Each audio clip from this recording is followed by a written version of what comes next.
You think EVS won? Not so fast. This might change your mind. 2025. The year everyone said internal combustion would die. The electric takeover, the end of gas.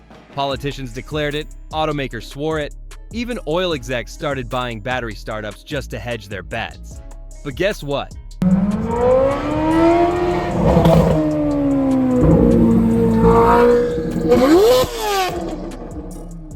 Gas cars didn't die. They evolved. They got smarter, faster, leaner. And while EVs broke speed records, they also hit their first real wall: infrastructure, cost, and consumer burnout. Today we're settling this once and for all: EVS versus gas, performance, cost, practicality, and the truth nobody talks about, then what you actually lose and gain with each choice. Stick around, because the numbers we found, they'll shock both sides. Welcome to Horsepower Habits, where we cut through car hype faster than a Plaid off the line. For the past 5 years, the car world's been split down the middle. Team Electric, gas is dead, adapt or die. Team Gas, EVs are a scam, long live the V8. But here we are, 2025, and the battlefield looks very different. EV tech matured, range anxiety almost gone, charging stations everywhere. But gas engines still roaring and smarter than ever. So today, no hype, no bias, just data, drag races, and dangerous truths. 4 rounds, one final verdict. Let's see who really wins the war of wheels.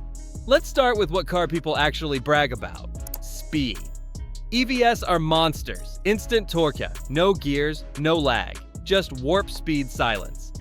Tesla Model 3, performance 0 to 60 in 3.1 seconds. Lucid Air Sapphire, 1.9. That's hypercar speed from a sedan that plugs into a wall. But don't count out combustion. The new Corvette Z06, 2.6 seconds. BMW M3, competition 3.4. And hybrid hypercars like the Ferrari SF90 or McLaren Artura, they use electric torque with gasoline fury, like Frankenstein learning Kung Fu. We put it to the test. Tesla Model 3, performance versus BMW M3 competition. Quarter mile, dig start. The Tesla launches like a cheetah on caffeine, 11.2 seconds. The M3, 11.4. But by 100 miles per hour, the BMW's reeling it in. The EV fades, the gas keeps breathing. EVS win the sprint. ICE wins the fight. Now take them to the track. The M3 weighs 3,800 pounds. The Tesla, over 4,000. That extra mass eats tires and cooks brakes. After 5 laps, the Tesla's begging for mercy. The M3's just getting warmed up. EVS wins stoplight wars. ICE wins the long game. If you want to embarrass supercars off the line, go electric. If you want to feel alive in the corners, go combustion. And here's the irony: EVS forced gas cars to evolve. Every turbo, every hybrid assist, born from EV pressure. Even when gas wins, it wins because of electricity. Alright, let's talk money. Because in 2025, the math gets weird. Purchase price: average new EV, $56,000. Average new gas car, $48,000. That's an $8,000 gap right out of the gate. Yes, there are cheaper EVs. The Chevy Equinox EV at $35K, the Tesla Model 3 base at $40,000. But apples to apples, EVs still cost more up front. Fuel versus charging. Drive 12,000 miles a year. Gas, $1,800 in fuel. EV, around $600 if you charge at home. That's $1,200 saved annually. But fast charging on the highway, 50 cents per kilowatt hour. And your cheap EV suddenly drinks like a V8 on vacation. Maintenance, EVS crush it. No oil, no plugs, no timing belts. Average EV maintenance, $350 a year. Gas, $900 to $1,200. Over 10 years, that's up to $8,000 saved. But tires. EVS are heavier and torquey. They chew rubber 25% faster. That's $300 a year gone. Depreciation. Early EVS dropped hard. A 2021 Model 3 that cost $50,000 is now worth $28,000. Gas BMW 3 Series, down 38% instead of 44%. Newer EVs are stabilizing, but it's still a gamble. Real-world 5-year cost: Tesla Model 3 long range, about 42,000 total ownership. BMW 330i, 47,000. The EV wins by about $5,000 if you charge cheap and keep it long. If you've got a garage and patience, EVs save you money. If you rely on public chargers or trade often, that advantage evaporates. It's like eating healthy. Great if your lifestyle fits it. Painful if it doesn't. Now let's get real. Specs mean nothing if your car doesn't fit your life. Range: average EV 300 miles, top models 400 plus. Pretty good until winter slaps you with a 40% range drop. Refueling: gas 5 minutes anywhere. EV 25 to 40 minutes if the charger's free and working. But flip it.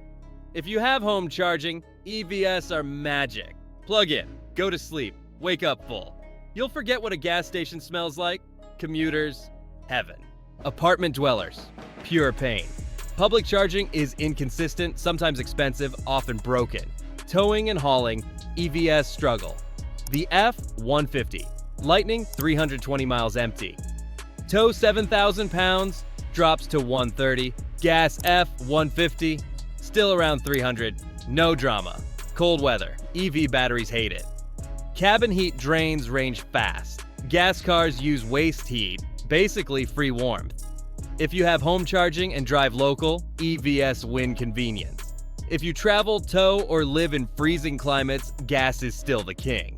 But one thing's certain, EVs redefine convenience. They made refueling invisible. You never think about range when your tank fills overnight. That's powerful psychology. Now, the question everyone argues about: which one's better for the planet? EVs have no tailpipe, but building their batteries isn't clean. Mining lithium, cobalt, and nickel takes massive energy and leaves scars. And if your power grid runs on coal, your zero-emission car isn't so zero. Studies show EVs break even after 25 to 40,000 miles, depending on the grid. Charge in California or Norway, you're helping. Charge in West Virginia, not so much. Meanwhile, gas got good. Modern engines are insanely clean. A 2025 Accord pollutes 90% less than one from the 90s. And hybrids? The new Camry hits 50 miles per gallon. That's less CO2 per mile than some EVs on dirty grids. Governments say no new gas sales by 2035. California, the EU. But deadlines keep slipping because infrastructure can't keep up and people aren't ready. Automakers like Toyota and Porsche are betting on synthetic fuels, so the future probably isn't EV only. It's everything. Optimized. EVs are cleaner if your power is clean. Gas cars aren't villains anymore. They're survivors. And hybrids? Maybe the bridge between both worlds. So, who wins the 2025 showdown? Choose EV if you have home charging. If you drive under 200 miles a day. If you love instant torque and low maintenance, choose ICE if you road trip often. If you tow, if you live where it's freezing, if you want 5-minute refuels and that mechanical connection. The truth? There's no single winner. This war isn't ending. It's evolving. EVs push tech forward. ICE pushes passion and endurance. Together, they're making cars better than ever. What are you driving in 2025? Team EV or Team ICE? Drop it in the comments.